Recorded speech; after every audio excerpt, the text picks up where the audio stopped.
Gaaffii tokkoffaa addunyaa irratti lagni dheerina guddaa qabaachuun sadarkaa tokkoffaa qabu kami?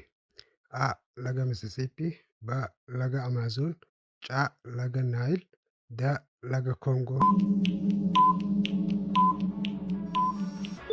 Deebiin laga Naayil. Gaaffii lammaffaa qaamni bishaanii walakkaan isaa qaama dacheetiin marfamee jiru bakka duwwaa jedhama. A. Galaana B. Hara C.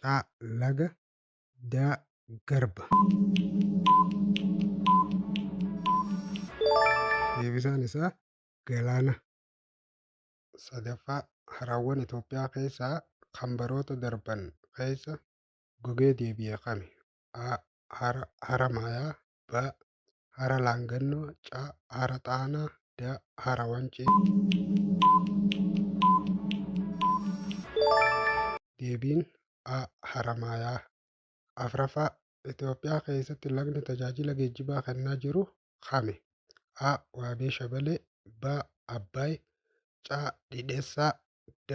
Baaroo. Deebiin D.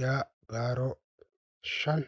Qaamni bishaanii bal'inaa fi gadi fageenya guddaa qabu bakka duwwaa jedhama. A. Hara B. Galaana C. Garba D. Laga.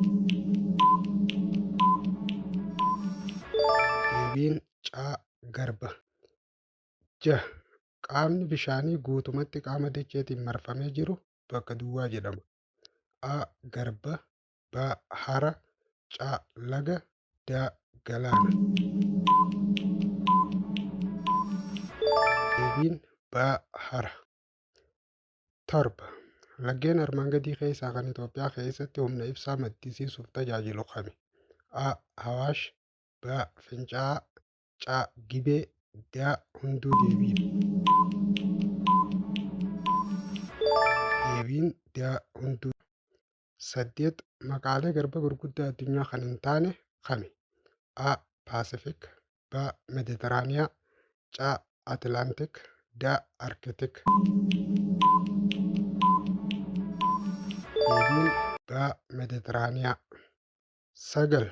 Harawwan sababa voolkaanoon uumaman kan hin taane kami? A. Hara Wancii B. Hara Cuqqaalaa C. Hara Laangannoo D. Harawwan Bishooftuu. Deebiin C. Hara Laangannoo. 10. Lagni Itoophiyaa keessaa madduun osoo daangaa hin qaxxaamurin biyyuma keessatti tajaajila kennuun hafu kami? A. Awaash B. Gibee C. Dhidheessaa D. Waabii Shabalee. Deebiin A. Awaash.